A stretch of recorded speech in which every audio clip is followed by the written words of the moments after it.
La question qu'il faudrait poser plutôt que d'énumérer, effectivement, c'est est-ce que le fait que dans certains opus précédents, même si c'est pas vous qui vous avez développé, il y avait des choses intéressantes, est-ce que vous estimez que c'est intéressant de les reprendre ou est-ce que vous vouliez vraiment faire une coupure, quoi? Regarde les caravanes par exemple.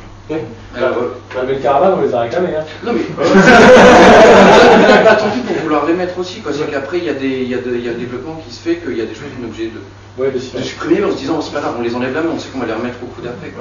Et donc non, on ne s'est pas dit c'est Heroes 3, c'est Heroes 4, on touche pas, c'est cracra, c'est pas bien et tout ça. On a essayé de. J'ai l'impression que, que le 5 a été remodelé carrément vraiment à la base, on a un coup PR et puis on va recommencer à zéro parce qu'il y a des choses.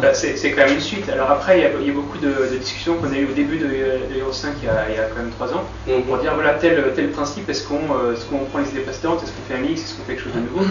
Mais le but c'est comme de faire une suite, donc comme dit, le gameplay est quand même relativement similaire. Après il y a des changements d'habitude, des changements d'interface, tout ça, c'est certain. Mais donc le gameplay de base reste le même, et après on veut quand même changer des choses, donc notamment effectivement tout ce qui est interface, on a essayé de changer les principes, de faire un truc un peu plus récent, c'est-à-dire moins de ne pas avoir toutes les infos à l'écran, de ne pas occuper un tiers de l'écran par exemple, c'était un des principes de base qu'on avait fait au départ. Nous, je parle en général, c'était pas gênant de cliquer sur une créature et d'avoir un gros panneau très informatif. Franchement c'est un manque. C'est par exemple quand je clique sur une créature sur laquelle j'ai lancé un sort, on voit apparaître le sort pour lequel il est affecté, mais on ne peut pas cliquer sur le sort pour avoir une définition du sort. Avant, quand je jouais au 4, n'importe quoi, je cliquais sur n'importe quoi, un clic droit, j'avais une définition. Et ça me manque. Par exemple, le sort affecté, une créature est affectée par un sort, je ne peux pas cliquer sur l'icône du sort pour avoir une définition. D'ailleurs, il y a des modes qui permettent d'avoir plus d'informations. Par contre, les modes, il faut se méfier. Justement, les modes. Les synchros. Alors, les modes, je réponds juste quand même à sa question.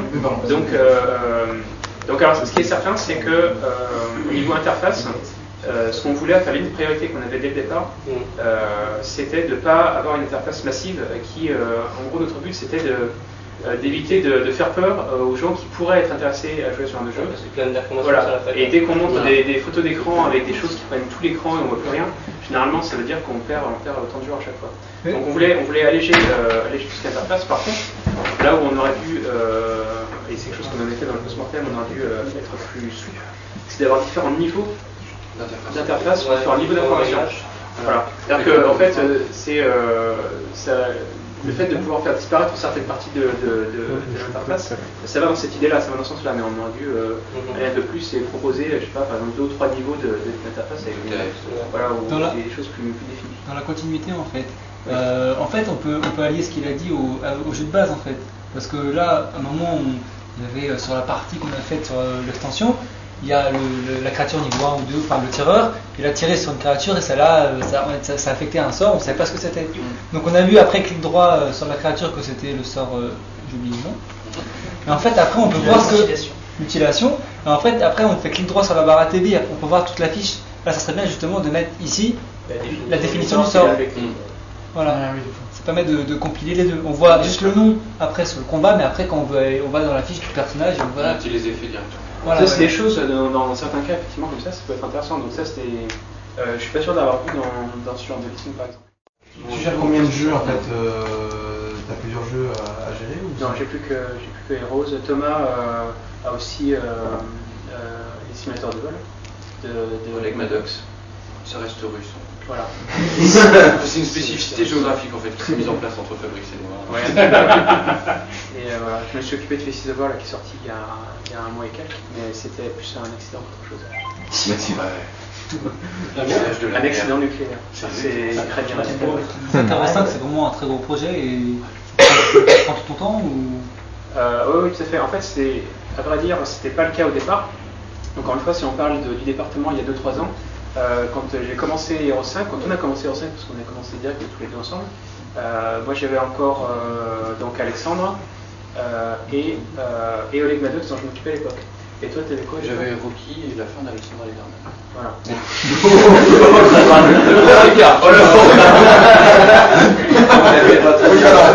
Donc il y a 2-3 ans, on Alexandra avec Robbie. Il y a 2-3 ans, on gérait facilement 2 à 3 projets par producteur. Maintenant, c'est plutôt moins de 1 CR, 1 voire 2 ou MDC. Enfin, disons que c'est plutôt l'inverse maintenant. Il y a plutôt plus de personnes pour un projet que l'inverse. Ce qui permet de faire un suivi plus détaillé aussi. Donc après, ça dépend pas franchement de la taille du projet en fait. Si, quand même, si, parce qu'il y a des projets ici qui occupent 4 ou 5 personnes. D'autres, comme Heroes, on est 2, d'autres ils sont 3, enfin ça dépend aussi, ça dépend quand même de la taille du projet. Mais en l'occurrence, c'est plus genre 2 projets par personne, mais plutôt 2 personnes par projet. Et Heroes 5, par rapport à la taille du vie, c'est un projet standard, je dirais qui est pas très, qui est insignifiant, on va dire presque par rapport à la boîte, ou c'est quand même un truc. En fait, c'est un projet intermédiaire. Tu peux facilement le calculer si tu prends le prix de vente moyen par le nombre de ventes. Enfin, pas le prix de vente moyen, mais disons la marge moyenne par le nombre de ventes. Et tu regardes par rapport au chiffre d'affaires de lui. Donc, j'ai pas fait le calcul honnêtement, mais tu vois, c'est la tête de l'ordre de quelques pourcents, quoi. Donc, c'est pas un Splinter Cell qui va faire 20% la marge, mais c'est pas non plus. Splinter Cell, il y a le gros jeu. Les gros jeux font facilement une marge essentielle du c'est comme dans la musique, quoi. C'est les 80-20. Tu as 80% de ton chiffre d'affaires qui est généré par 20% de tes sorties. Ouais. Voilà, donc on n'est pas dans la même politique. Voilà. On n'est pas dans ces 20% qui font l'essentiel du chiffre d'affaires. On n'est pas un projet négligeable. D'accord. Heroes est comme à part, c'est un style de jeu particulier, alors que Splinter Cell, c'est vraiment grand public.